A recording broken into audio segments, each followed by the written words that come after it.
Hello students, I am Amrita Indoliya, your NEET chemistry mentor. और आज अपन स्टार्ट करने जा रहे हैं अपना next part, that is all about what formal charge and octet rule. See, as per the last discussion, हमने लास्ट पार्ट में आपके साथ कुछ कॉन्सेप्ट्स डिस्कस किए थे about the electronic structure, Lewis dot structure and Kossel Lewis approach. मैंने आपके साथ ब्रीफली बहुत अच्छे से एक्सप्लेन किया था लास्ट सेशन में। अब इस सेशन में आपको मुझे डील कराना है फॉर्मल चार्ज के साथ, then up to the octet rule. So get ready with your notebook and the pen and be with your favorite smile. Let's begin with our new part, that is formal charge and the octet rule. सबसे पहले तो देखिए, आपको ये पता होना चाहिए कि हम फॉर्मल चार्ज टर्म डिनोट किसको कर रहे हैं, देन आफ्टर हमें उसे अप्लाई कैसे करना है। ठीक है, तो सुनिए, मैंने आपसे कहा जो चार्ज के रिस्पेक्ट में बात होगी, जो चार्ज एक एटम पजेस करता है, इन कहाँ बात होगी, होल ओवर मॉलिक्यूल में हम किसी भी एटम को रिलेट करेंगे, क्योंकि जब हम चार्ज के रिस्पेक्ट में बात करेंगे तो इंडिविजुअल स्पेशीज तो आप काउंट करेंगे ही, लेकिन उस इंडिविजुअल स्पेशीज से जो होल ओवर मॉलिक्यूल बन रहा है, और स्पेशीज यहाँ पर हम किसको साउंड कर रहे हैं, एटम को। तो मैंने कहा जो होल ओवर मॉलिक्यूल में जितने भी एटम्स हैं वो जो चार्ज पजेस करते हैं उसी को आप कहते हैं इन शॉर्ट फॉर्मल चार्ज। लेकिन यहाँ फॉर्मल चार्ज आप किसको रिप्रेजेंट करेंगे, देखिए मैं आपको बताती हूँ। लाइकवाइज सबसे पहले एक सिंपल एग्जांपल देना चाहूँगी, फिर आप इससे रिलेट करेंगे केमिस्ट्री के टर्म में। आपने अपने डैड से कहा कि आज मुझे पापा कुछ पैसे चाहिए, मेरे को कोई चीज़ लेनी है, या कोई भी आप स्टेशनरी से आपको पेन लेना है, नोटबुक लेनी है, XYZ कुछ भी। लाइकवाइज आपने अपने पापा से 10 रुपीज़ ही लिए। I said in the simple terms, आपको एक पेन लेना था, आपने पापा से 10 रुपीज़ लिए। अब आपका पेन जो आ जाता है अराउंड आ गया 6 रुपीज़ का। ठीक है, आपके पास कितने रुपीज़ रिमेनिंग हैं अभी, 4 रुपीज़। तो ये जो अनयूज्ड रिमेनिंग अमाउंट था ये हम काउंट करेंगे एज अ फॉर्मल चार्ज यहाँ पर। अब इसको मॉलिक्यूल में एटम्स के ऊपर कैसे अप्लाई करेंगे, ये आप देखिए। एक कॉन्सेप्ट आपको समझ में आ गया कि मैं ये फॉर्मल चार्ज किसको साउंड करूंगी। सो मैंने कहा charge possessed by the atom of a molecule in the Lewis structure। अब लुईस स्ट्रक्चर याद आ जाना चाहिए, जो डॉट स्ट्रक्चर से आपको रिप्रेजेंटेशन सारी समझाई थी। हमने इलेक्ट्रॉनिक कॉन्फ़िगरेशन के बाद जब स्ट्रक्चर पे प्रोसीड किया था तो एक लुईस डॉट स्ट्रक्चर पैटर्न मैंने आपको समझाया था, जहां हम इलेक्ट्रॉन्स को बाय डॉट रिप्रेजेंट कर रहे थे। ठीक है बात। तो अब मैंने क्या कहा, charge possessed by the atom of a molecule in the Lewis structure is called as formal charge। ठीक है, अब सबसे पहले बात होगी फॉर्मूले की। तो फॉर्मूले को मैं आपसे यहाँ कह रही हूँ, फॉर्मूला इसका क्या है कि टोटल वैलेंस इलेक्ट्रॉन। क्यों कहा वैलेंस इलेक्ट्रॉन, आप मुझे एक बात बताइए, मैंने अभी तक हम लोगों ने जितने भी स्ट्रक्चर्स के बारे में बात की है, चाहे वो लुईस स्ट्रक्चर हो, चाहे वो कॉसल-लुईस अप्रोच हो, या फिर हम सिंपल इलेक्ट्रॉनिक कॉन्फ़िगरेशन के बाद हाइब्रिडाइजेशन के रिस्पेक्ट में भी आपसे बात करेंगे, तो हम वहाँ काउंट क्या करेंगे, valence shell electrons. Valence electrons यानी कि जो आउटर मोस्ट शेल के इलेक्ट्रॉन्स हैं उनको हमें पार्टिसिपेशन देखना है, सिर्फ उनका। तो फॉर्मल चार्ज में भी हमें वही काउंट करने हैं। पहला स्टेप क्या होगा, that is total valence electron of an atom minus, अब उसके पास लोन पेयर्स कितने हैं, होल ओवर एटम में लोन पेयर्स कितने हैं, उनको माइनस करना है वैलेंस इलेक्ट्रॉन में से। तो मैंने आपसे कहा फॉर्मल चार्ज का फॉर्मूला एक तरीके से बन जाता है total valence electron minus lone pairs minus half of कह लीजिए, या फिर total number of bond pairs कह लीजिए, या तो आप कि वो कितने बॉन्ड बना रहा है वो एटम पूरे मॉलिक्यूल में नियर बाय एटम से, या तो आप टोटल बॉन्ड्स काउंट कर लीजिए, या फिर आप टोटल इलेक्ट्रॉन्स काउंट करके डिवाइडेड बाय 2 कर दीजिए। It's all up to you, बात दोनों की एक ही है। मैंने कहा minus half total bonding electrons. So ये आ जाएगा आपका फॉर्मूला किसका, फॉर्मल चार्ज का। ठीक है, एक बार फिर से बताऊंगी शॉर्ट में, बड़े ही ध्यान से सुनना। अब यहाँ जो मैंने आपको एग्जाम्पल दिया 10 रुपए वाला, कैसे था, आपने यहाँ पापा से 10 रुपए लिए, ये आपके dad, that is your formal charge, यहाँ आपने वो 10 रुपए लिए। 10 में से वैलेंस इलेक्ट्रॉन कितने थे, 6 रुपए जो आपने खर्च कर दिए, माइनस वहां पर अब आपके पास लोन पेयर कितने बचे थे, ये आपने कह दिया कि आपके पास अभी 4 रुपए और बचे हैं उसमें से, और आपने वहां बॉन्डिंग कितने की, क्योंकि आपने तो वो चीज़ खरीद ली। ठीक है, तो यहाँ आपने बॉन्ड पेयर बनाई, मान लिया कि आपने एक पेन लिया है तो आपने एक बॉन्ड पेयर बनाया, इस अकॉर्डिंग आप होल ओवर ये सारा निकालेंगे। ये मैंने एक बेसिक एग्जांपल दिया है। अब हम टर्म करेंगे किसके रिलेटेड, स्पेशीज के रिलेटेड। चलो, तो सबसे पहला एग्जाम्पल यहाँ मैंने आपके सामने लिया है O3 का। O3 का लिया है तो आपको यहाँ दिख रहा है कि कितने ऑक्सीजन मॉलिक्यूल्स हैं, 3 ऑक्सीजन मॉलिक्यूल्स हैं। और सबसे पहले मैं आपसे ये पूछना चाहूंगी, हम लोग आप तो अब तक मुझसे पढ़ते आ रहे हैं, आपने वैसे भी जानते हैं आप सबकी सब कि सबसे पहले हमें यहाँ पर मैम निकालने हैं ऑक्सीजन के वैलेंस इलेक्ट्रॉन। अब वैलेंस इलेक्ट्रॉन निकाल तभी पाओगे जब आपको उसका एटॉमिक नंबर पता है, और एटॉमिक नंबर से आप इलेक्ट्रॉनिक कॉन्फ़िगरेशन उसकी बता पाएंगे। तो ये सारी चीज़ आप सीख चुके हो। फटाफट मुझे बता दो कि एटॉमिक नंबर ऑक्सीजन का कितना होगा। आपने कहा मैम 8, ठीक है, तो कॉन्फ़िगरेशन भी लिख सकते हो, लिख दो 1s2 2s2 2p4। क्या ये कॉन्फ़िगरेशन सही है? एकदम सही लिखी है आपने। अब यहां आपको वैलेंस इलेक्ट्रॉन भी काउंट करना आता है। हमने क्या कहा था, outermost orbit, outermost shell के इलेक्ट्रॉन्स ही वैलेंस इलेक्ट्रॉन्स कहलाते हैं। तो ये लीजिए, आपने कह दिया ये रहे वैलेंस इलेक्ट्रॉन्स। कोई दिक्कत यहां तक? कोई दिक्कत नहीं है। अब हमें जो पार्टिसिपेशन देखना है वो किनका देखना है, इन्हीं वैलेंस इलेक्ट्रॉन्स का। तो देखो, आपने कॉन्फ़िगरेशन यहां एग्जैक्टली है या नहीं? बिल्कुल है। अब हम स्पेशीज बना लें सबसे पहले O3 की। तो आपको यहाँ पिक्चर में ऑब्वियस क्लियर दिख रहा है, ये देखिए, अपन इसको थोड़ा सा जूम आउट करते हैं इस इमेज को आपके लिए। अब देखिए, ये ऑक्सीजन का स्ट्रक्चर, इधर बात करते हैं अपन, ठीक है। अब ये 3 स्पेशीज हैं, एक ऑक्सीजन, दूसरा ऑक्सीजन और ये तीसरा ऑक्सीजन। यहां मैं आपसे बात करूंगी। अब एक सेकंड दीजिए, मैंने इनको टर्म दिया A, B and C, sorry A, B and C। अब हमें यहाँ क्या करना है, इंडिविजुअली एक एक एटम के रिस्पेक्ट में फॉर्मल चार्ज निकालना है। फिर इससे हम कंक्लूड करेंगे टोटल स्पेशीज का, ओवल और मॉलिक्यूल का। तो चलो सबसे पहले क्या A के लिए निकाल लें। अब सबसे पहले हमें यहाँ निकालना है A स्पेशीज का, तो 1 to 1 साउंड करेंगे। अब इस A स्पेशीज के लिए जब आप निकालोगे तो इधर आओ, हमने ऑक्सीजन A वाला लिया। सबसे पहले क्या कहा था मैंने, वैलेंस इलेक्ट्रॉन, ये रहे। सबसे पहले क्या काउंट करोगे, वैलेंस इलेक्ट्रॉन। कितने वैलेंस इलेक्ट्रॉन है लास्ट शेल में? 6। तो आप कहेंगे सबसे पहले आपने लिया वैल्यू में 6 वैलेंस इलेक्ट्रॉन, माइनस क्या करना है, उसके पास लोन पेयर्स कितने हैं। तो आप कहिए total number of electron 2 lone pair हैं, तो इसका मतलब इसके पास इलेक्ट्रॉन तो 4 हैं। ये लीजिए -4। अब आपको इसमें से क्या माइनस करना है, या तो आप बॉन्ड गिन लीजिए कि ये वाला ऑक्सीजन कितने बॉन्ड बना रहा है, या फिर आप टोटल नंबर ऑफ इलेक्ट्रॉन्स गिन के उससे 2 से डिवाइड कर दीजिए, बात एक ही है। लीजिए, मैंने कहा यहां पर ये 2 बॉन्ड बना रहा है, ठीक। आपने कहा 1 2, 2 बॉन्ड्स के लिए कितने इलेक्ट्रॉन्स यूज होंगे, 4, 1 2 3 एंड 4, यही 4 इलेक्ट्रॉन यूज हो रहे हैं। आपने होल ओवर टर्म दे दिया, आपके पास A के रिस्पेक्ट में चार्ज आ गया, क्या है, 0। अब इसी तरीके से हम B स्पेशीज का निकालते हैं, तो वही सेम वैलेंस इलेक्ट्रॉन कितने हैं, 6। अब इसने यहां पर लोन पेयर्स कितने हैं, अब आप देखिए, इसके 2 इलेक्ट्रॉन्स इधर पार्टिसिपेट कर लिया, इधर कर लिया, इसके पास एक ही लोन पेयर बचा है, यानी कि टोटल नंबर ऑफ इलेक्ट्रॉन्स कितने हो जाएंगे, 2। तो ये हो गए 2 इलेक्ट्रॉन्स। अब ये बॉन्ड कितने बना रहा है, 2 बॉन्ड इधर बना रहा है, 1 बॉन्ड इधर बना रहा है, 3 बॉन्ड, यानी कि इलेक्ट्रॉन कितने कंज्यूम हो गए, 6। 6 divided by 2, whole over resultant आपने निकाल लिया। इस स्पेशीज के ऊपर चार्ज कितना होगा, +1। कोई दिक्कत नहीं। अब हमें निकालना है थर्ड स्पेशीज, इसके रिगार्डिंग अब मैं आपसे बात करूंगी। तो आपने कहा इसके पास सबसे पहले वैलेंस इलेक्ट्रॉन 6, ये चल रहे हैं आपके 6 valence electron. Lone pair count कर लो, 1 2 3, 3 लोन पेयर, 6 इलेक्ट्रॉन, ये लीजिए, ये आ गए। देन आफ्टर, अब ये बॉन्ड कितने बना रहा है, एक ही बॉन्ड बना रहा है, यानी कि 2 इलेक्ट्रॉन, 2/2। इधर आ गया आपका स्पेशीज पे रिजल्टेंट -1। कोई दिक्कत नहीं। तो अब इसको हम जब होल ओवर मॉलिक्यूल के ऊपर डिजाइन करेंगे तो किस तरीके से आप लिखेंगे कि मेरा जो ऑक्सीजन A था, A वाला जो ऑक्सीजन था उसके ऊपर चार्ज कितना था, 0। B वाली स्पेशीज के ऊपर चार्ज था +1, ये +1 इसके रिस्पेक्ट में है, और इस स्पेशीज के ऊपर है -1।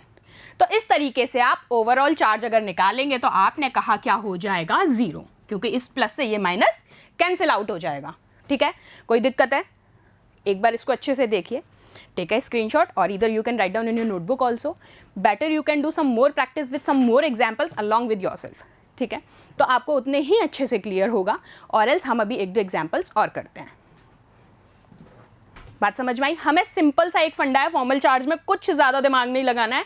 क्यों, कैसे, क्या निकाला, वैलेंस इलेक्ट्रॉन गिनो, लोन पेयर गिनो और कितनी बॉन्ड बना रहा है वो गिनो, दैट्स इट। और ऑल ओवर माइनस करना है तीनों को, कोई प्लस नहीं करना, कुछ नहीं करना कि एक प्लस है फिर माइनस है तो आप कंफ्यूज हो रहे हो, तीनों टर्म माइनस होंगी।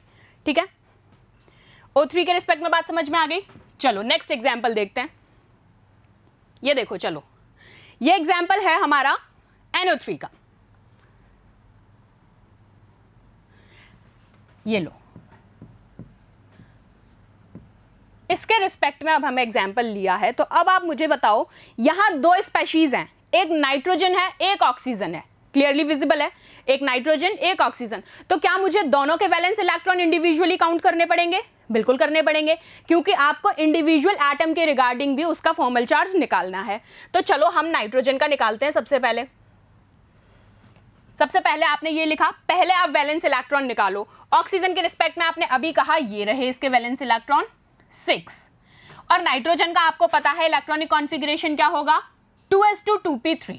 इसके वैलेंस इलेक्ट्रॉन कितने हो गए, 5। तो दोनों के रिस्पेक्ट में आपने इंडिविजुअल सबसे पहले वैलेंस इलेक्ट्रॉन तो निकाल लिए। अब स्पेशीज बनाई NO3। मैंने तीनों को नेमिंग की है A, B and C। This is your A, this is your B and this is your C। ठीक है, अब 1 to 1 हम तीनों स्पेशीज का निकालें और लास्ट में हम निकालेंगे इस नाइट्रोजन का। तो सबसे पहले ऑक्सीजन A के रिगार्डिंग मैं बात कर रही हूं, इस स्पेशीज के रिगार्डिंग देखते जाइए। तो यहां आपने कहा मैम वैलेंस इलेक्ट्रॉन कितने हैं, 6।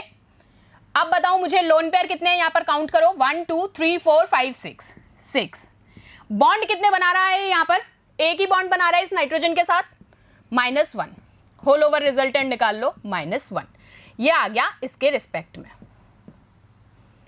ऐसे ही बी वाले एटम के लिए निकालते हैं। चलो मेरे साथ साथ आप लोग भी सॉल्व करो, होपफुली आपका भी सही आना चाहिए। बी के रिस्पेक्ट में निकालो 6 वैलेंस इलेक्ट्रॉन माइनस कितने ये लोन पेयर्स हैं, 1 2 3 4 इलेक्ट्रॉन्स। बॉन्ड कितने बना रहा है, 2। रिजल्टेंट आ गया 0 इस बी के रिस्पेक्ट में। सबने यही किया, नाइस। थर्ड करते हैं सी वाला। वैलेंस इलेक्ट्रॉन है आपके 6, लोन पेयर 6 यानी कि 3 लोन पेयर्स और 6 इलेक्ट्रॉन्स, और बॉन्ड कितने बना रहा है, जस्ट ये एक वाला, एक बॉन्ड बना रहा है। रिजल्टेंट आ गया -1। तो ये रिजल्टेंट आ गया सी के रिस्पेक्ट में। यही निकाला, चेक करो सब अपनी कॉपीज में, सबने यही निकाला है क्या? हमने ए, बी और सी तीनों ऑक्सीजन का फॉर्मल चार्ज तो निकाल लिया यहां तक। अब निकालना है नाइट्रोजन का। तो चलो नाइट्रोजन के सबसे पहले क्या काउंट करोगे, वैलेंस इलेक्ट्रॉन। नाइट्रोजन का निकालते हैं इधर। नाइट्रोजन के वैलेंस इलेक्ट्रॉन कितने हैं, 5। लोन पेयर कितने हैं, एक भी नहीं बचा, देखो सारे बॉन्डिंग में पार्टिसिपेट कर गए हैं, तो हो गया 0। और बॉन्ड कितने बना रहा है, 2 इस ऑक्सीजन के साथ, एक इसके साथ, एक इसके साथ, काउंट करो 4। ओवरऑल रिजल्टेंट निकाल लो, ये आ गया आपका नाइट्रोजन के रिस्पेक्ट में। कोई दिक्कत, चेक करो। तो हमने चारों का चार्ज इजीली निकाल लिया, चारों का फॉर्मल चार्ज हमने यहाँ कैलकुलेट कर लिया। और चलो मैच भी कर लो, हमारा यही आ रहा है। ए के रिस्पेक्ट में -1, बी के रिस्पेक्ट में 0, सी के रिस्पेक्ट में -1 और नाइट्रोजन के रिस्पेक्ट में +1। तो हम गलत नहीं है कहीं भी। अब आपको क्या करना है, इसको ओवरऑल चार्ज निकालना है। फॉर्मूले में पुट कर देते हैं मॉलिक्यूल के ऊपर। आपने सारी वैल्यूज लिख दी, ये आपका ऑक्सीजन, या आपने पूरे मॉलिक्यूल के रिगार्डिंग वैल्यूज को पुट कर दिया। ओवरऑल चार्ज आपने जब निकाला, that is -1 for the whole molecule. बात क्लियर है? ये था। अब इसको भी नोट कर लीजिए अच्छे से, एक बार प्रैक्टिस कीजिए। हमने 2 एग्जाम्पल्स किए हैं, आप और भी कीजिए घर पे प्रैक्टिस। कुछ नहीं करना है, इंडिविजुअल एटम निकालो, जितने नंबर ऑफ एटम्स उसमें ऐड हैं, पहले वैलेंस इलेक्ट्रॉन काउंट करो, फिर स्ट्रक्चर बना लो फटाफट से। वैलेंस इलेक्ट्रॉन निकाल लोगे, इलेक्ट्रॉनिक कॉन्फ़िगरेशन लिखी, लास्ट शेल के इलेक्ट्रॉन काउंट किए, वैलेंस शेल वाले, वही क्या है, वैलेंस इलेक्ट्रॉन। फटाफट से आपने कॉन्फ़िगरेशन लिख के वैलेंस इलेक्ट्रॉन निकाल लिए, फिर आपने स्ट्रक्चर बनाया, स्ट्रक्चर बनाते ही आपको सामने आ जाएगा कि कितने कितने लोन पेयर किस किस एटम के पास बच रहे हैं। सेकंड स्टेप तक पहुंच गए। थर्ड स्टेप में क्या है, जब स्ट्रक्चर बनाओगे तो बॉन्डिंग आपको क्लियरली दिखेगी कि यहाँ एक बॉन्ड बना रहा है, ये इसके साथ 2 बॉन्ड बना रहा है, तीनों को आपस में माइनस कर दो, फॉर्मल चार्ज आपके सामने आएगा। क्लियर है? चलो नेक्स्ट चलते हैं। अब हम इसकी लिमिटेशंस की मैं बात करूंगी आपसे। तो इसके कुछ 3 मेजर ड्रॉबैक्स थे। क्या क्या थे? पहली चीज़ तो इनका ऑक्टेट इनकम्प्लीट होता था, याद रखनी है ये बात। दूसरी चीज़, ऑड इलेक्ट्रॉन मॉलिक्यूल होते थे और एक्सपेंडेड ऑक्टेट फॉर्म होता था। ये तीनों ही इनके ड्रॉबैक्स रहे हैं जिनके बारे में हम ब्रीफली डिस्कस करेंगे। तो देखो, सबसे पहले इनकम्प्लीट ऑक्टेट की बात करते हूँ। इनकम्प्लीट ऑक्टेट का मतलब क्या है? जहाँ पर इलेक्ट्रॉन्स 8 से कम होंगे। What I said, please listen it very carefully. मैंने कहा जहां इलेक्ट्रॉन्स 8 से कम होंगे वहां आप कहेंगे कि वहां इनकम्प्लीट ऑक्टेट होगा। ठीक है? और कब साउंड करने हैं वो? After bonding. 8 इलेक्ट्रॉन से कम है, बॉन्डिंग से पहले भी और बॉन्डिंग के बाद में भी। एक एग्जाम्पल देख लेते हैं। ये देखो LiCl का एग्जाम्पल। यहाँ लिथियम के 2 इलेक्ट्रॉन और इसके पास 6 इलेक्ट्रॉन। तो हमने क्या कहा, इलेक्ट्रॉन ऑल ओवर आप देख रहे हैं कि इलेक्ट्रॉन इसके पास वेकेंट कितने हैं बॉन्डिंग के बाद? 2, तो 8 से कम है। सेम आपने कहा किसमें? BeH2। तो आपने यहां पर कहा इसके पास कितने इलेक्ट्रॉन्स बच रहे हैं? 4 इलेक्ट्रॉन, ये भी 8 से कम है। यहां आप देखिए फ्लोरीन के केस में बॉन्डिंग कराने के बाद इसके पास कितने इलेक्ट्रॉन्स है? 6। ये है कॉस BF3 का। तो आपने कहा ये तीनों की तीनों एग्जाम्पल्स, और भी कुछ ऐसे एग्जाम्पल्स होंगे, मैंने आपके सामने ये शो किए हैं just to elaborate the thing कि इसका मतलब होता क्या है। सो इनकम्प्लीट ऑक्टेट में आपको ये चीज़ देखनी है कि जब इलेक्ट्रॉन्स लेस देन 8 होंगे तो वो इनकम्प्लीट ऑक्टेट का ड्रॉबैक फेवर करेंगे। ठीक है? नेक्स्ट की तरफ मूव करते हैं। ऑड इलेक्ट्रॉन मॉलिक्यूल, इसका मतलब क्या होगा? जहां पर मॉलिक्यूल में अनपेयर्ड इलेक्ट्रॉन प्रेजेंट हो। आप ऑड और इवन कैसे काउंट करते थे? इवन है तो पेयरिंग है, और आप मैग्नेटिज्म पे भी जाते थे। यहाँ मैग्नेटिज्म नहीं देखना है, सिर्फ पेयर्ड और अनपेयर्ड स्टेट को देखना है। आपने कहा जब इलेक्ट्रॉन्स अनपेयर्ड स्टेट में होंगे तो आपने बोल दिया कि वो ऑड इलेक्ट्रॉन मॉलिक्यूल होगा। एग्जाम्पल देखिए, NO के केस में आपको दिख रहा है यहाँ कितने इलेक्ट्रॉन्स हैं बॉन्डिंग के बाद? 1 2 3 4 5 6 एंड 7। 7 इलेक्ट्रॉन्स हैं। क्या ये ऑड स्पेशीज है? बिल्कुल है। इधर देख लीजिए NO2 के रिस्पेक्ट में, ये NO का कॉज था, ये NO2 के रिस्पेक्ट में आपने देख लिया। तो आपने कहा यहाँ बॉन्डिंग के बाद भी कितने इलेक्ट्रॉन्स बच रहे हैं? 1 2 3 4 5 एंड 6 एंड 1 7। यहाँ भी 7 इलेक्ट्रॉन्स हैं। एक तो इनकम्प्लीट ऑक्टेट है प्लस ऑड इलेक्ट्रॉन है। ठीक है? 8 से कम भी है और ऑड स्पेशीज है। तो आपने कहा ये इसको अभी ये भी ड्रॉबैक था। थर्ड ड्रॉबैक क्या था? Expanded octet. एक्सपेंडेड का मतलब जब इलेक्ट्रॉन्स बढ़ जाएंगे और बढ़ के कितने हो जाएंगे? 8 से ज़्यादा। 8 से ज़्यादा जब इलेक्ट्रॉन्स हो जाएंगे तो आप उसको नेमिंग करेंगे एक्सपेंडेड ऑक्टेट के फॉर्म में। चलिए एग्जांपल देखते हैं। PF5। यहाँ देखिए आपको दिख रहा है ये जो P है, जो फॉस्फोरस है, इसके पास 10 इलेक्ट्रॉन्स हैं आफ्टर बॉन्डिंग। क्यों? एक एक इसका इलेक्ट्रॉन, और ये हर फ्लोरीन से 2 2 इलेक्ट्रॉन ले रहा है। तो आपने कहा PS 10 electron 2 from each F atom. तो 8 से ज़्यादा है, 10 इलेक्ट्रॉन है। अगर सल्फर के केस में मैं कहूँ SF6 में, तो आपने कहा यहाँ जो सल्फर है ये फ्लोरीन में टोटल 12 इलेक्ट्रॉन गेन करता है। तो ये भी कॉज है एक्सपेंडेड ऑक्टेट का, क्योंकि हमें तो कितने इलेक्ट्रॉन चाहिए? 8, और ये बना रहा है 12, तो 8 से तो ज़्यादा है ये, तो ये एक्सपेंडेड ऑक्टेट रूल को फॉलो करेगा। बात समझ में आ गई? यहाँ 12, यहाँ 10। ऐसा ही एक और एग्जाम्पल है H2SO4 का। ये देखो H2SO4 के केस में आप यहाँ देखिए कि ये जो सल्फर है, ये सल्फर 12 इलेक्ट्रॉन ले रहा है। कैसे? 1 2 3 4, या तो आप ऐसे काउंट कर लो। हमें काउंट कैसे करना है? बॉन्डिंग से। हमें देखनी है बॉन्डिंग। तो देखो 2 बॉन्ड ये रहे, 2 बॉन्ड ये रहे, 4 बॉन्ड यानी कि 8 इलेक्ट्रॉन, 1 बॉन्ड ये रहा 10, एक ये रहा 12। तो ये कितने बॉन्ड बना रहा है? कितने इलेक्ट्रॉन्स ले रहा है? 12। और हमारे पास कितने इलेक्ट्रॉन का कॉज होना चाहिए? 8 का, और ये कितने हैं? ज़्यादा है 8 से। सो आप कहेंगे this is also an cause of expanded octet rule. Clear है बात? So these are the major drawbacks. चलिए आफ्टर दिस हम कुछ छोटी सी लिमिटेशंस और देख लेते हैं इसकी। वो क्या थी? First, this rule is based on inertness of noble gases. किस पे बेस्ड था? नोबल गैसेस की इनर्टनेस पे। But also form compounds with F&O। ये किसकी लिमिटेशन थी? सी, XeF2, KrF2 and this. Does not discuss shape of molecules, ये shapes को भी डिस्कस नहीं कर पाया था और स्टेबिलिटी को भी डिस्कस नहीं कर पाए थे, इसलिए ये इसकी कुछ फर्दर लिमिटेशंस हैं। चलिए नेक्स्ट देखते हैं अब क्या है आयनिक बॉन्ड। अब आयनिक बॉन्ड, कोवलेंट बॉन्ड, ये सारे बॉन्ड्स हमें पता हैं, लेकिन अब हम क्या करेंगे, मॉलिक्यूलर स्पेशीज के दौरान इसको रिलेट करते हैं।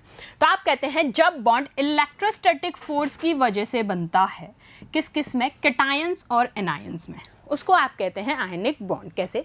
Electrons bond form due to electrostatic attractions between cations and anions. तो अब एग्जांपल देखो, यहाँ मैंने Na लिया है, यहाँ मेरे पास Cl है, Na के ऊपर प्लस चार्ज है, स्पेशीज में बात हो रही है कैटायन और एनायनिक स्पेशीज के रिस्पेक्ट में, और ये है Cl माइनस। तो आप इसके इलेक्ट्रॉन काउंट करो 2 और 8, तो आपने कहा इसके ऑक्टेट में कितने हैं? 2 एंड 8। और यहाँ आप Cl में काउंट कीजिए 2, 8 एंड देन 1 2 3 4 5 6 7 8। बाद में हुए हैं ये 2 8 8, जबकि इनिशियल में ये क्या थे? 2 8 7। सो इस इलेक्ट्रोस्टैटिक फोर्स ऑफ अट्रैक्शन की वजह से यहाँ पर क्या होते हैं, इलेक्ट्रॉन्स नए बॉन्ड्स बना लेते हैं नियर बाय एटम के साथ between cation and anion. So this is somehow the cause of ionic bond. हम साउंड करेंगे इंडिविजुअल स्पेशीज को लेके, कैटायन को और एनायन को। यहाँ एग्जाम्पल है Na+ एंड Cl माइनस। चलो अब कॉसल थ्योरी को और बात करते हैं। कॉसल थ्योरी याद आ गई होगी, जिन्होंने स्ट्रक्चर बेसिस हमें बताया था कि एक न्यूक्लियस का इलेक्ट्रॉन दूसरे वाले के इलेक्ट्रॉन को अपनी तरफ अट्रैक्ट करता है। तो हमने कहा ease of ionic bond formation किस पर डिपेंड करती है? पहली चीज तो है लो आयनाइजेशन एंथैल्पी पर। लो आयनाइजेशन एंथैल्पी भी आप कहेंगे किसकी? कैटायन की। This is very important. Cation की लो आयनाइजेशन एंथैल्पी पे ये डिपेंड करते हैं कॉसल लुईस के अकॉर्डिंग। तो यहाँ देखिए ये एक एटम है, ये इलेक्ट्रॉन रिवॉल्व कर रहा है, इसको बाहर से हम प्रोवाइड कर रहे हैं एनर्जी ये इलेक्ट्रॉन निकालने के लिए। इसके पास एक्स्ट्रा इलेक्ट्रॉन है, हमें ये इलेक्ट्रॉन रिमूव आउट कराना है, इसके लिए हमने बाहर से सप्लाई की एनर्जी, और जैसे ही मैंने इसको एनर्जी प्रोवाइड की, इसका ये इलेक्ट्रॉन निकल गया और इसके ऊपर क्या चार्ज आ गया? पॉजिटिव चार्ज आ गया। ये स्पेशीज कैसी हो गई? कैटायनिक। अगर इसी कॉज को मैं एनायनिक में देखूं तो मुझे क्या करना पड़ेगा? इलेक्ट्रॉन ऐड करना पड़ेगा। यहाँ इलेक्ट्रॉन मैंने रिमूव किया है। तो याद रखना है कि आयनिक बॉन्ड के फॉर्मेशन के लिए जो ज़रूरी चीज़ है कैटायन के रिस्पेक्ट में, वो है लो आयनाइजेशन एंथैल्पी। ठीक है, next higher negative electron gain enthalpy. जब आप इलेक्ट्रॉन ऐड कर रहे हैं और क्या बना रहे हैं? एनायनिक स्पेशीज, तो वहाँ आप यूज़ करेंगे high negative electron gain enthalpy. ठीक है, ये देखिए इलेक्ट्रॉन ऐड कराऊंगी मैं एटम में, वो क्या बन जाएगा? इलेक्ट्रॉन उसमें ऐड हो गया। फर्दर इसको जब आप करेंगे तो आप कह देंगे ये बन गई आपकी एनायनिक्स। तो यहाँ तक कोई दिक्कत है? कोई दिक्कत नहीं है। चलिए नेक्स्ट, अब मैं आपसे क्या कहने जा रही हूँ कि मैनी आयनिक सॉलिड। देखिए मैंने अभी आपको बताया कि हम लोग लैटिस एनर्जी के रिगार्डिंग डिस्कस करेंगे। क्यों हम लोग डिस्कस कर रहे हैं? वैसे हमें पूरा की पूरा लैटिस स्ट्रक्चर को लेके इसके formulations and all solid state में पढ़ना है, लेकिन यहाँ पर क्योंकि मैं बात कर रही हूँ बॉन्डिंग फेजेस की, आपको मैंने बनाया कि इलेक्ट्रॉन का लूज और गेन हमें किस अकॉर्डिंग देखने को मिला है। सो यहाँ जो बात हो रही है वो होगी सारे के सारे बॉन्ड पैरामीटर्स के ऊपर। इसलिए सबसे पहले मैं आपको एक लैटिस पैटर्न एक्सप्लेन कर रही हूँ। सुनिए, many ionic solids form exhibited what? 3D type of 3D is what? 3 dimensional crystalline structure, जिसको आप कहते हैं लैटिस स्ट्रक्चर। क्या कहा जाता है? अब आयनिक स्पेशीज की बात चल रही है, to the point. Ionic species में मैंने यहाँ कहा Na कैसे फॉर्म में होगा? प्लस में, जबकि Cl कैसे होगा? माइनस में। अगर मैं इन दोनों मॉलिक्यूल्स को, इन दोनों आयंस को ओवरलैप कराती हूं तो आप कहेंगे क्रिस्टल स्ट्रक्चर आपको देखने को मिलेगा। वो जो क्रिस्टल स्ट्रक्चर है, यहाँ कुछ अरेंजमेंट उसका 3D फॉर्म में मैंने आपको दिखाया है। इस 3D स्ट्रक्चर को, इसी को आप कहते हैं लैटिस, जो कि इन शॉर्ट क्या कहा जाता है? इट्स अ पैटर्न और an arrangement of ions. Clear? It simply what, it is an pattern और अरेंजमेंट ऑफ आयंस। अब आप यहाँ पर देखिए जो ये येलो वन है ये सारे क्या रिप्रेजेंट कर रहे हैं, क्लोराइड आयन को, जबकि ये जो ब्लू वाला पार्ट है that is what, sodium ions. और इस तरीके से अगर आप इनकी ओवरलैपिंग करा देते हैं तो आपको पूरा की पूरा लैटिस स्ट्रक्चर मिल जाएगा, किसका, NaCl का, सोडियम क्लोराइड का। ये सारे डिस्कशंस हम बात करेंगे सॉलिड स्टेट में, यहाँ हमें इसकी ब्रीफिंग नहीं करनी है, सिर्फ आपको आयनिक फॉर्मेशंस के थ्रू मुझे बताना था कि लैटिस पैटर्न कैसे अरेंज किया जाता है। बहुत सारा इसका ब्रीफिंग है सॉलिड स्टेट में, पैकेज एफिशिएंसी एंड ऑल, वो हमें सॉलिड में पढ़ना है, यहाँ नहीं। चलिए नेक्स्ट, अब देखिए एक चीज बहुत इंपॉर्टेंट है, please note it down, as I already mentioned it as a note. Stability of ions, what I said, stability of ion depends on lattice formation and not just octet electronic configuration.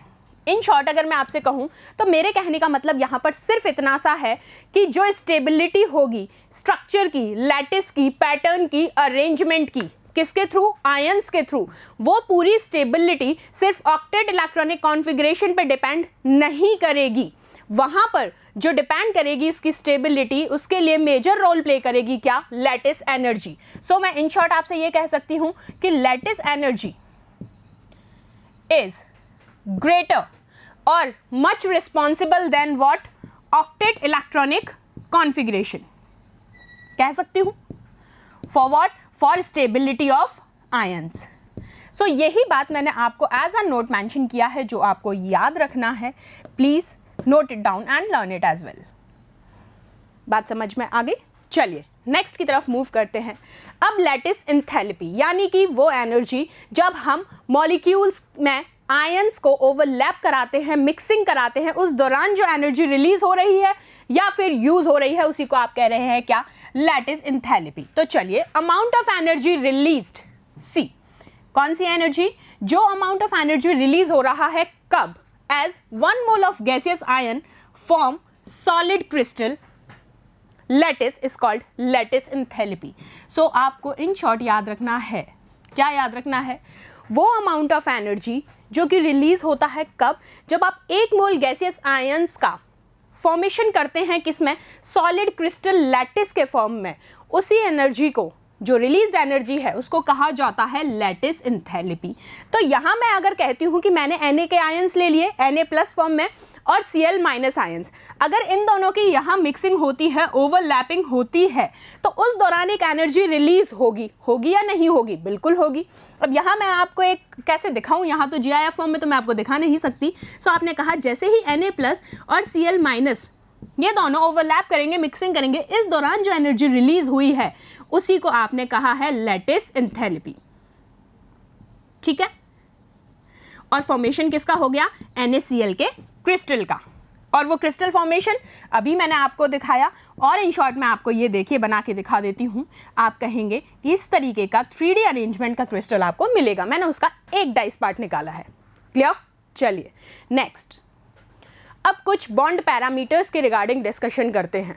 Bond parameters में मेरी बात सुनते जाइएगा ध्यान से। सबसे पहला point है बॉन्ड लेंथ। बॉन्ड लेंथ में आप कहेंगे क्या होता है बॉन्ड लेंथ, एक इक्विलिब्रियम डिस्टेंस होता है।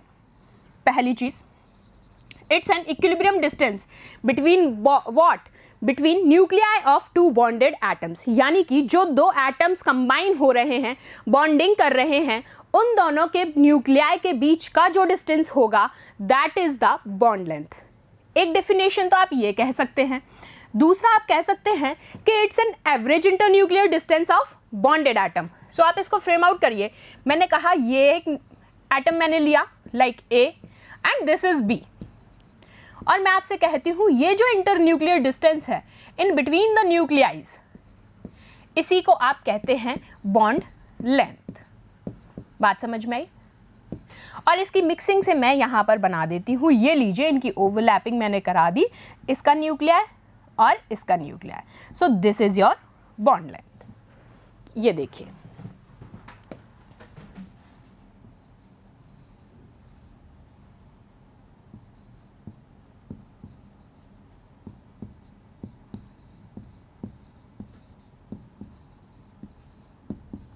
क्लियर।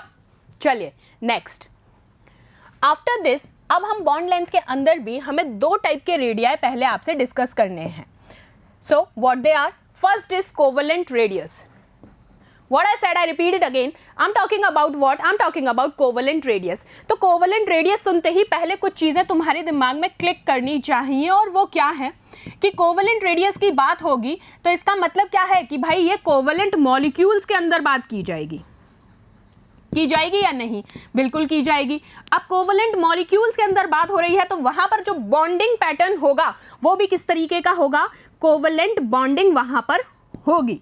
और कोवेलेंट बॉन्डिंग से आपको एक और चीज याद आ गई होगी कि वहां क्या होगा? Sharing of electrons. ठीक है, यही आप कहते हैं तो कोई दिक्कत ही नहीं आनी चाहिए. तो आप कहते हैं so it is what? Half of the distance from the two nuclei in a covalently bonded molecule. So it's simply what?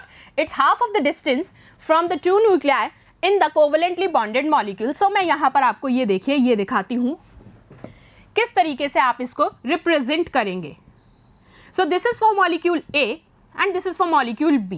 अब आपने कहा half of the distance, इस न्यूक्लियाई का just half distance, इस वाले मॉलिक्यूल का और इस मॉलिक्यूल का. अगर इनके बीच में मैं बॉन्डिंग करा दूं, ये मैंने ओवरलैप करने के बाद आपको रिप्रेजेंट किया है. In the initial these are what like? These are like those. यहां आपने कराई है दोनों के न्यूक्लियस की बॉन्डिंग. ये देखिए,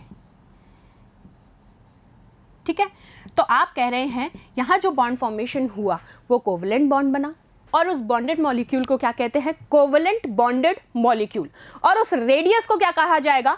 covalent radius. Clear? This represent the approximate radius of an atom. Note it down. यहां तक बात क्लियर है? इसके बाद एक रेडियस और डिस्कस करेंगे हम लोग आपके साथ. क्या है वो? वैन डर वाल रेडियस. अब वैन डर वाल रेडियस सुन के फिर से तुम्हारे दिमाग में 4-5 कुछ 2-3 पॉइंट्स क्लिक होने चाहिए. वो क्या है कि वैन डर वाल की बात हो रही है, that means what? It's a weak kind of interaction होता है. वैन डर वाल फोर्सेज ही वीक होती हैं.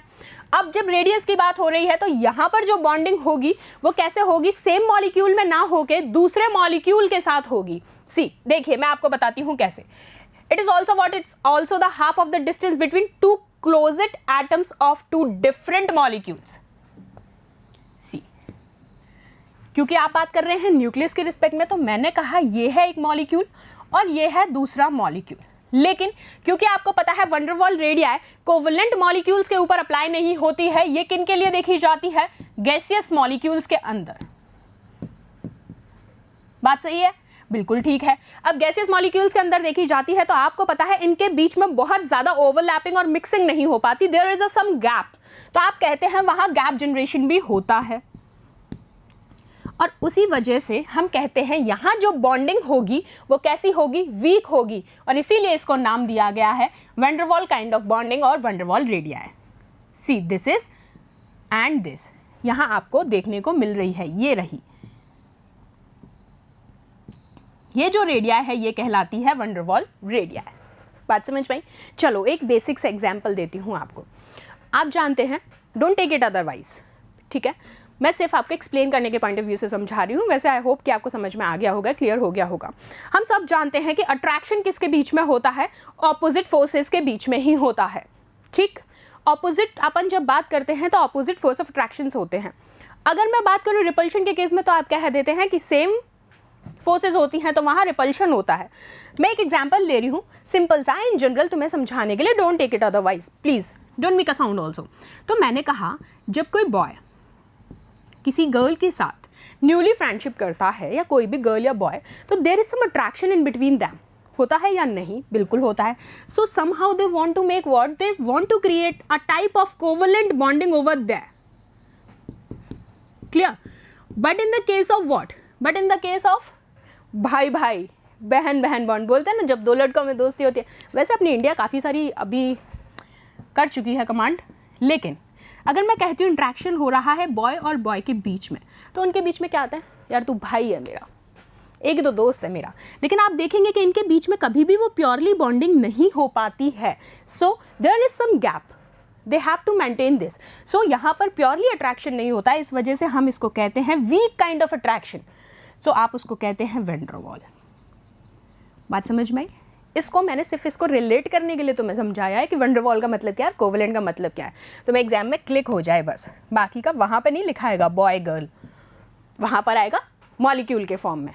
बात समझ में आ गई है? चलिए नेक्स्ट, अब एक नोट देखते हैं भाई, यहाँ 2000-5000 वाले नहीं हैं, यहाँ केमिस्ट्री का नोट है, नीट का है ये नोट है नीट का, बहुत ही नीट एंड क्लीन है ये।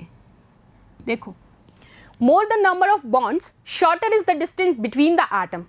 Yes, it is important. See, जितने ज़्यादा नंबर ऑफ बॉन्ड्स होंगे उतनी ही डिस्टेंस वहाँ पर क्या हो जाएगी, कम होती जाएगी एटम्स के बीच में। करेक्ट। तो देखिए, अगर मैं ट्रिपल बॉन्ड के केस में बात करूँ तो आप कह रहे हैं ट्रिपल बॉन्ड के केस में आपने देखा 120 picometres, while in the case of double bond it is 133 picometers and in the case of single bond it is nearly about 154 picometers। तो आप देख रहे हैं यहाँ क्या हो रहा है, ये रेज हो रही है, इंक्रीज हो रही है या नहीं? बिल्कुल हो रही है।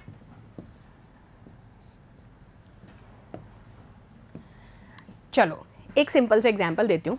मैंने आपको एक स्टिक दी, आई सेड लकड़ी, एक लकड़ी दी तोड़ने को, और एक दूसरे बंदे को मैंने कहा कि ले तू 2 का बंच ले, एक को कहा तू 3 का बंच ले, मैंने मल्टीपल में आपको दे दिया। तो आपके लिए बॉन्ड ब्रेक करना और आई कैन से लकड़ी तोड़ना सिंगल वाला ज़्यादा इजी होगा या वो जो 3 दे रखी हैं या 2 दे रखी हैं वो इजी होगा? आई सेड कि 1 ही होगा, कि जो सिंगल लकड़ी है उसको तोड़ना आपको इजी होगा।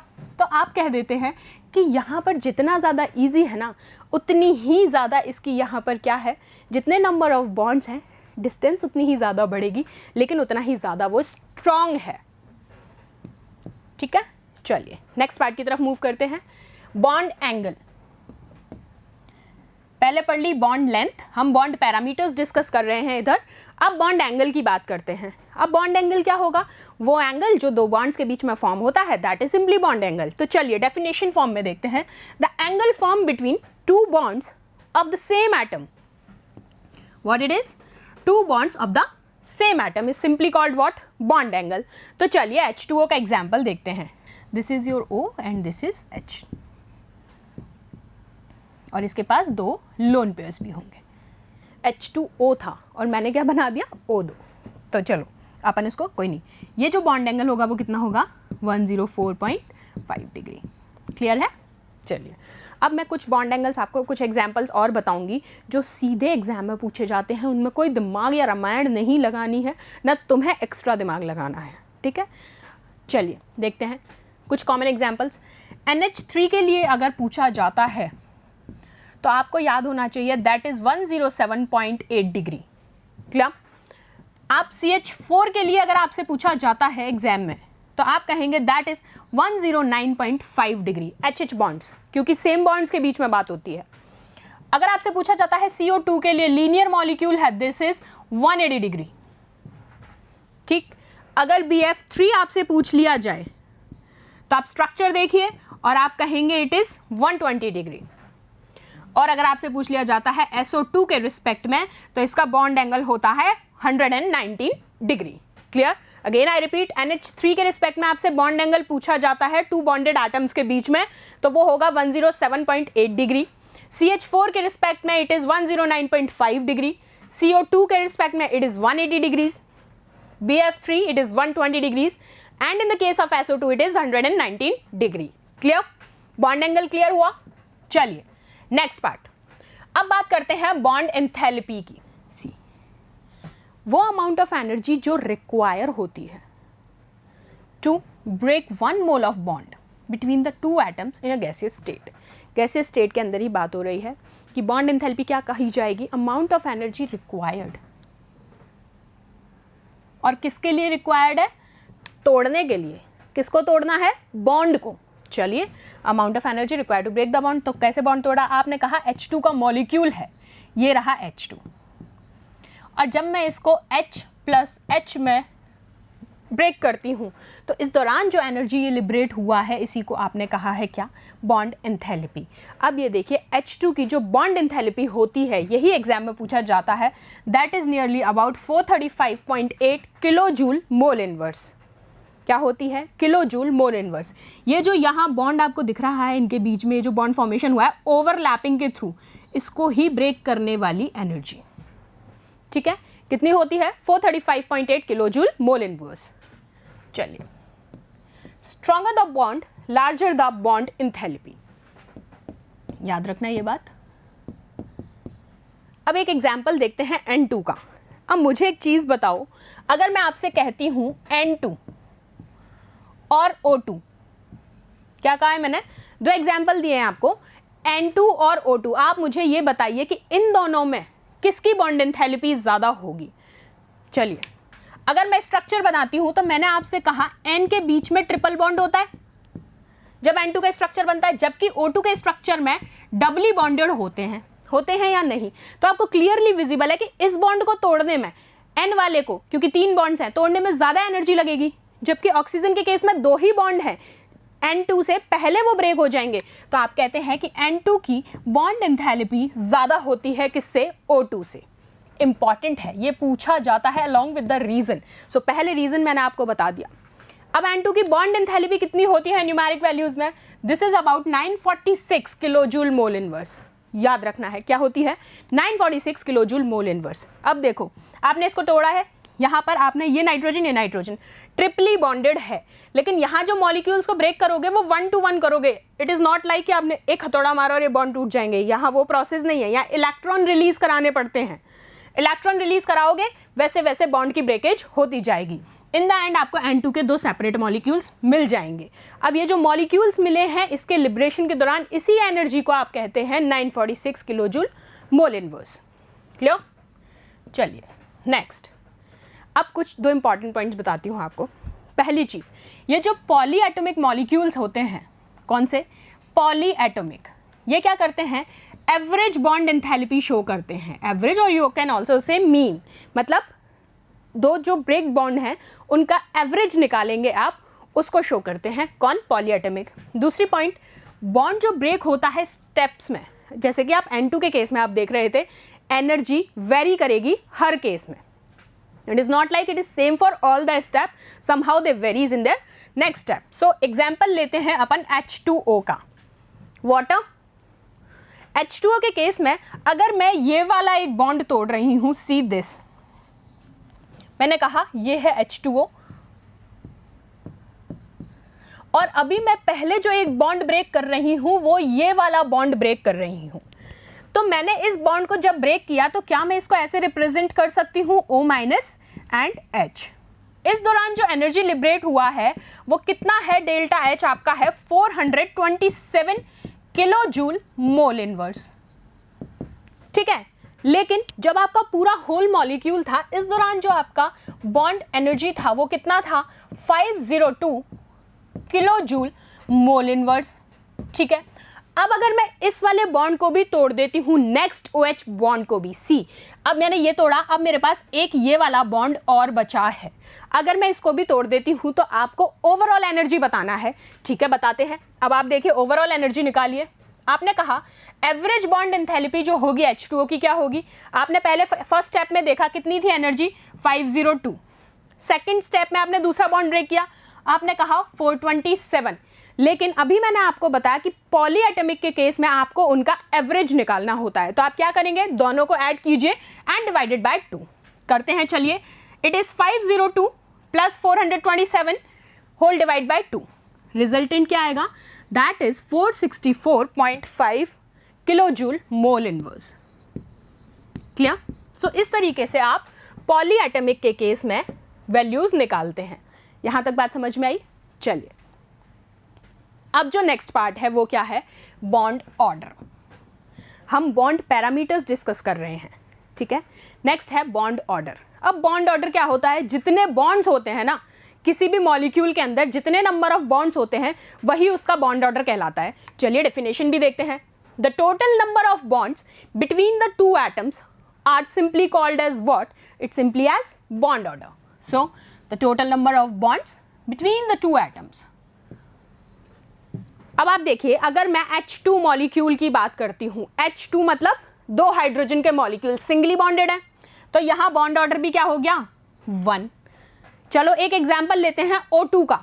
अब आपको पता है O2 के बीच में 2 ऑक्सीजन के मॉलिक्यूल हैं, लेकिन बॉन्ड वहां पर डबल बॉन्ड होता है, तो आपने कहा बॉन्ड ऑर्डर भी क्या होगा 2। लेकिन अगर मैं कहूं आपसे N2 के केस में, तो आप मुझे बताइए कि N2 के केस में क्या होगा। मैम N2 के केस में होगा वहां पर 3 बॉन्ड्स होते हैं नाइट्रोजन नाइट्रोजन के बीच में, तो बॉन्ड ऑर्डर भी 3 होगा। Correct, very nice. तो आपने कहा कि आप इस तरीके से बॉन्ड ऑर्डर को इजीली रिलेट कर पाए, हमें कोई दिक्कत नहीं आई, क्योंकि बॉन्ड ऑर्डर है ही क्या, जितने नंबर ऑफ बॉन्ड्स वहां पर प्रेजेंट हैं। क्लियर? चलिए कम टू द नेक्स्ट। अब आपको एक टर्म याद रखनी है जो कि बहुत इंपॉर्टेंट है। बॉन्ड ऑर्डर आपको निकालना आ गया, लेकिन क्वेश्चन जो पूछा जाता है वो किस तरीके से पूछा जाता है कि आइसो इलेक्ट्रॉनिक स्पेशीज में बॉन्ड ऑर्डर कैसा होता है। अब पहली चीज तो ये याद आ जाना चाहिए कि भाई आइसो इलेक्ट्रॉनिक का मतलब क्या है, मतलब जिनकी कॉन्फ़िगरेशन सेम है। आइसो का मतलब ही क्या होता है, सिमिलर। ठीक, तो अब जब स्पेशीज आइसो इलेक्ट्रॉनिक है तो उनका बॉन्ड ऑर्डर भी सेम होगा। चलो एक एग्जाम्पल से आपको बताती हूं। मैंने आपको कहा क्या, NO माइनस, ये कह दूं, ये कहूं या नहीं कहूं, बताओ। चलो पहले, इससे पहले तो ये देखते हैं। एग्जाम्पल हमारे सामने ये देखो F2। अब F2 के केस में आपको पता है एक तो क्या है, आइसो इलेक्ट्रॉनिक स्पेशीज है सेम। अब बॉन्ड दिख रहा है, सिंगली बॉन्डेड होते हैं। जब इसका बॉन्ड ऑर्डर 1 है और इसमें मॉलिक्यूल्स कितने, 18 इलेक्ट्रॉन है। कैसे हैं 18, 9 इसके और 9 इसके। इस वाले फ्लोरीन पे भी 9 है और इस वाले फ्लोरीन पे भी 9 है। तो आपने कहा ये। अब अगर इसी में आप रिलेट करते हैं किसके थ्रू, O2, ये रहा।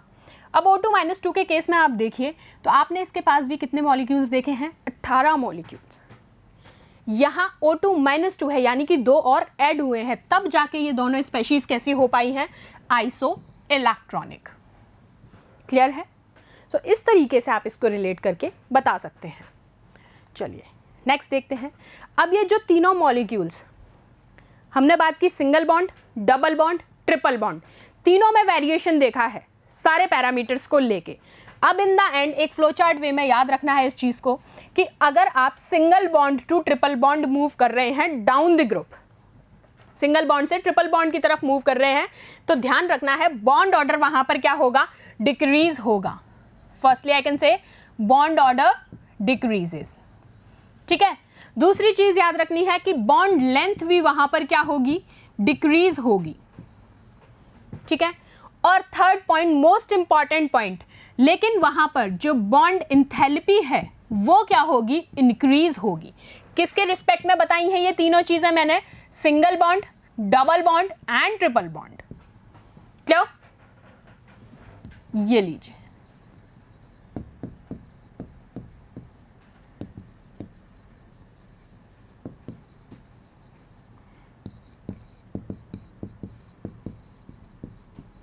सो I hope this is clear to you all. हमने बॉन्ड पैरामीटर्स को लेके इस चैप्टर का एक पार्ट कवर कर लिया है। ठीक है, क्यों मैंने पहले ये पैरामीटर्स आपके साथ डिस्कस किए हैं, क्योंकि नेक्स्ट पार्ट में हम लोग आपके साथ डिस्कस करेंगे resonating structures.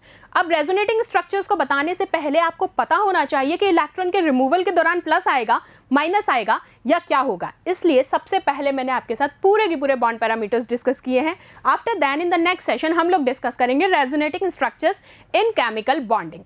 Till then, thank you so much students.